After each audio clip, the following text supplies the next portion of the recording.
at my most distant, at the times when I detested him the most, he kept reaching out.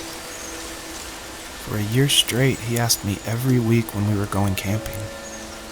I thought he was just dense. Eventually, to shut him up, I agreed. We carried out the worn lawn chairs from the garage and set up a cinder block campfire at the site we'd always used behind the house. We walked down the mountain path, talking in the warm sunshine we only got a couple months of the year. Those 3 obsidian rocks shimmered alongside the shore, almost like sparklers pressed against a dark window. I'll never forget that wet stone on my feet, or how those massive mountains looked even bigger in the lake's reflection. I felt small, but grateful. As the sun set, my dad found something I hadn't seen for a long time. The tree where I'd made my first carving when I was 6. I hadn't even carved it. My dad had helped me, but I still called it my tree. Something about seeing my name there made me open up, and we talked about everything that night in that old camouflage tent. I told him how much I loved sketching and design, and how it would be a dream to study architecture in Seattle. I told him how I didn't get along with my friends much anymore, but that I didn't mind being alone. He told me he was there for me, and he joked that if all he had to do was write my name on a tree to finally get me to talk, he would have left me carved logs with novels on them in front of my room every morning. I don't know why it took me that long to realize it, but it was then I knew how much he had sacrificed for me.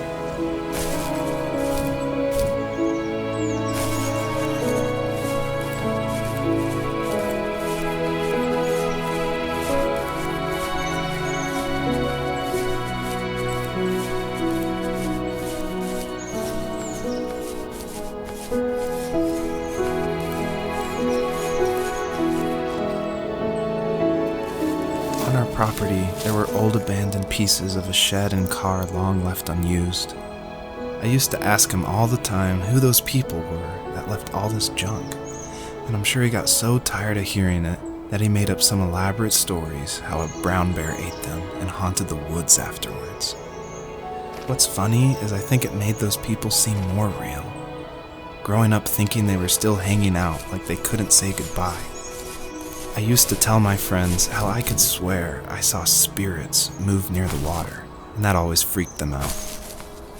I guess it didn't bother me, because the way I saw it, they were normal people with old cars and sheds, just trying to figure out how to survive and be happy in the middle of nowhere. It was a cool thought that they didn't want to leave, but I was a weird kid. Well, you had good company since those ghosts like living in a place where they were brutally devoured.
My dad built a lot of stuff in his free time.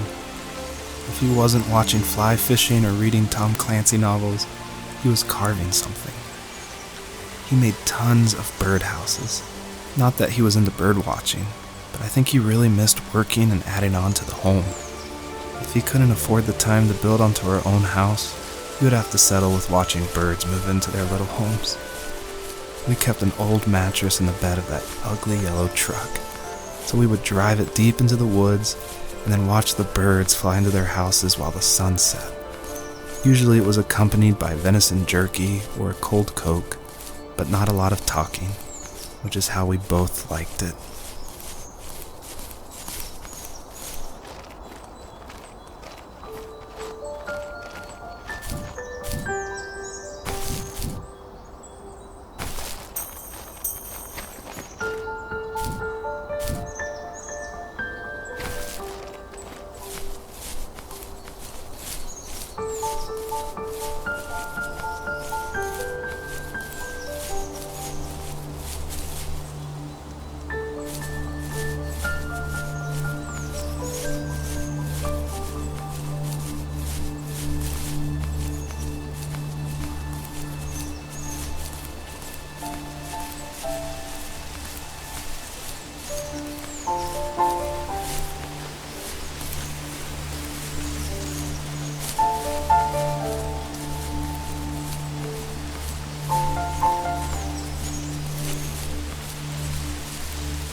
We were happiest underneath the evergreens.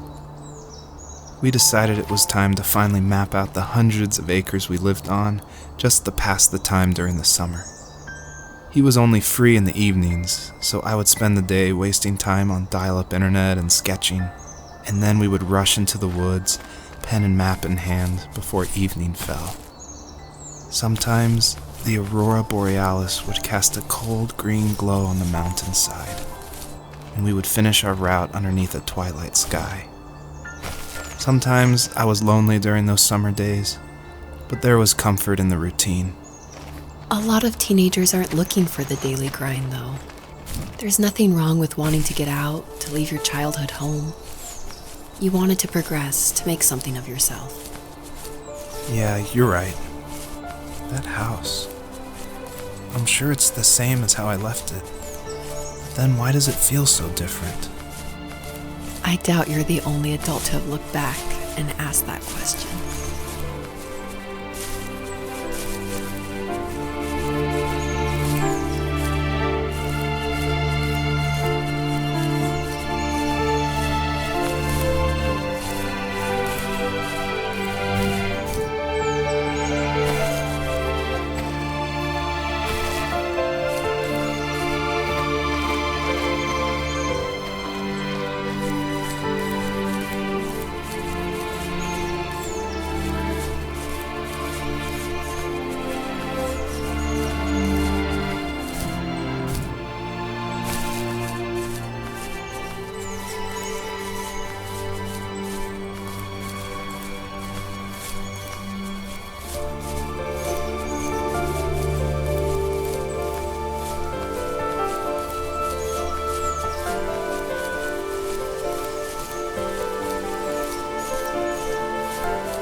Perpetrator stood nearby, unfazed, like nothing was wrong. My dad is dead, and he's never coming back, Rachel. I can tell you these stories, but I can never reminisce with him again.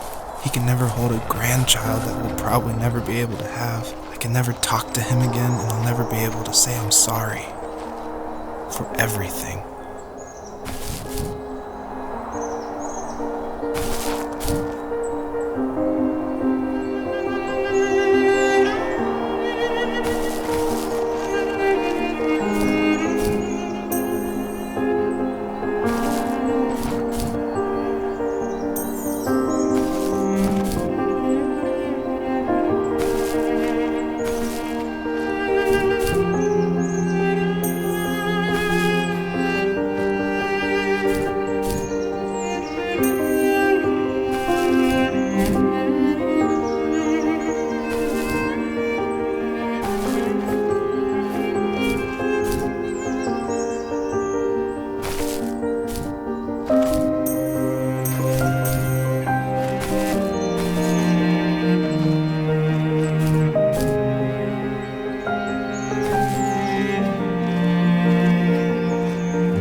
I need to go to bed. I just can't talk about this anymore. Good night.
Joseph, you can't go to sleep feeling like this. I'm sorry for everything, and I know you need space, but I'm here for you. You don't need to feel so lost. Joseph, have I ever told you what my mother was like?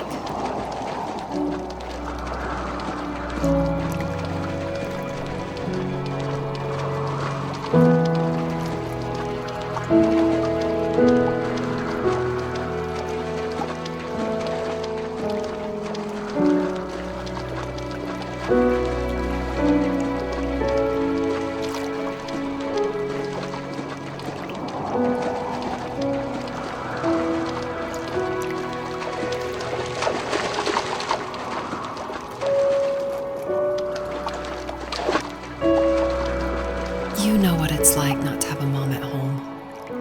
And you know how hard that made my childhood. What helped me was watching the birds in the morning before the school bus came. I thought that my mother was one of those birds, and it made me want to be free like her. My mom taught me how to fold origami cranes while she was in the hospital. So I told myself I would fold one every day until I could fly myself.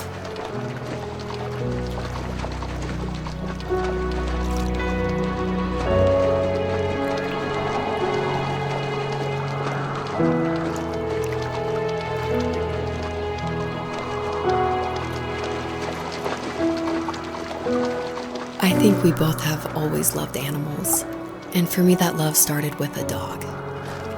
Sometimes this Rottweiler would come up to our property line and wait at the fence for me, but only once in a while. I was sure to check every day immediately after school, and it usually ended in disappointment.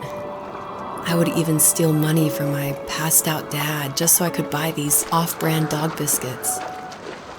Even when she did stop by, she never went beyond the fence. Why was she so scared?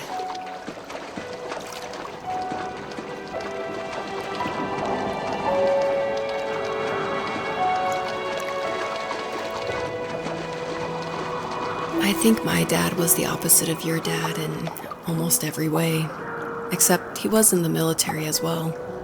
He coped with alcohol of every kind. The trailer started falling apart, he got angry, and I withdrew. More and more I became the weird, quiet kid who made lots of origami birds and carried dog biscuits around. I think we were pretty similar when it came to being the weird kids. And that same sincerity in college was one of the reasons I was so drawn to you.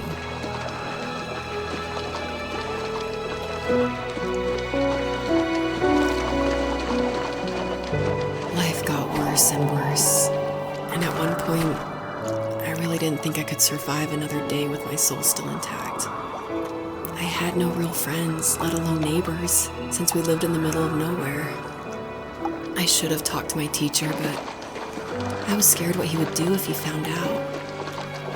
As I waited for the school bus one morning, I walked around until I found something in an abandoned shed. Something I can't put into words.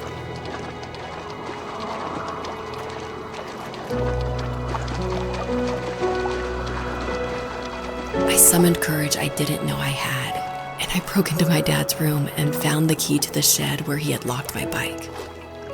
I'll never forget that feeling, of the wind rushing by my ears as the sun rose over fields of wheat. I was flying for the first time. I biked as far as my legs could take me until I found a house that felt friendly, and that felt like home. Those strangers helped me in so many ways. And if it wasn't for them, I wouldn't have found my foster family. And if it wasn't for my parents, I wouldn't have met you.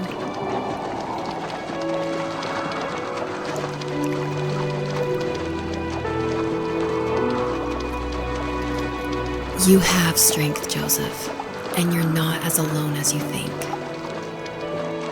It's all just so pointless, just waiting for life to happen. It's like having the home I always wanted is cursed out of my reach. The thought of being a parent myself, how could I do that when I couldn't even be a good son? I'm sorry, I know what you're saying. I just don't know how things will work out. These quiet hours will turn into years. We'll wonder which roads passed us by.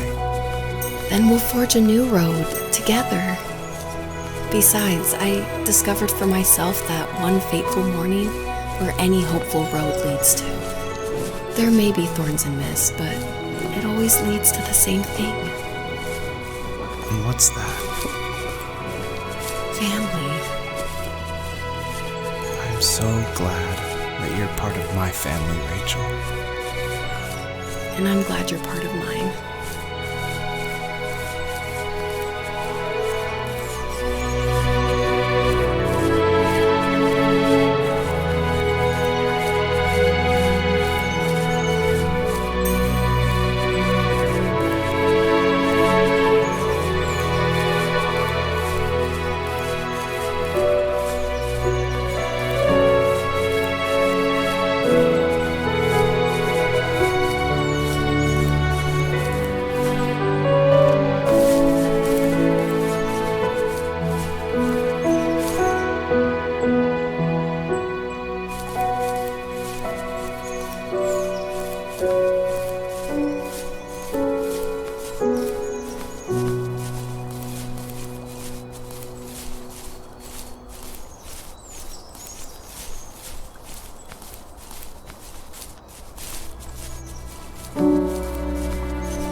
you.